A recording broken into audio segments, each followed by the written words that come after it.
সুখে তো গরিবরাই আছে। যদি দেখা যায় পাল্লা দিয়ে ওজন করা যায়, ট্যাপ আর মিটার দিয়ে মাপা যায়, গরিবরাই সুখে আছে। আল্লাহ অনেক দিক দিয়ে সুখে রাখছে, ঠিক না? বড় অসুখ বিসুখ কাদের বেশি? গরিবের? না, উনি কইতেছে গরিবের। ক্যান্সার ফ্যান্সার বড় বড় অসুখ কাদের? করোনার সময় তো দেখায় দিল আল্লাহ, গরিবদের অ্যান্টিবডি সবচেয়ে বেশি। এখনো পেপারে আছে, তেজগাঁও বস্তির অ্যান্টিবডি 10 বেশি গুলশান আলাদের থেকে।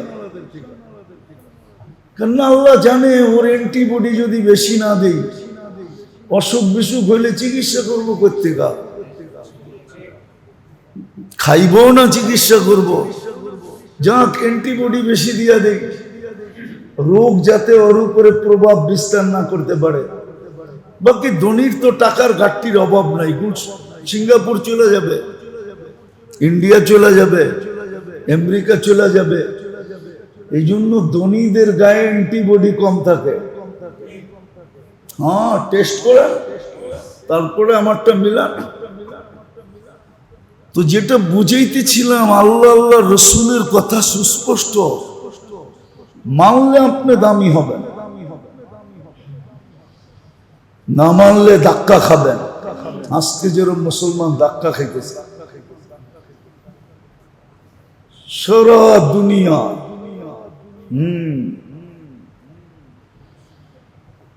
ওই গ্রাম্য প্রবাদ বাক্য গুলা তো বলা যায় না, শহরে বসে নাইলে বইলা দিতাম,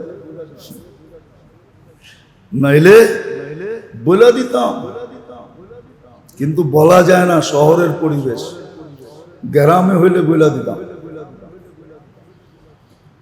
তো আল্লাহ আল্লাহ রসুলের কথা সুস্পষ্ট,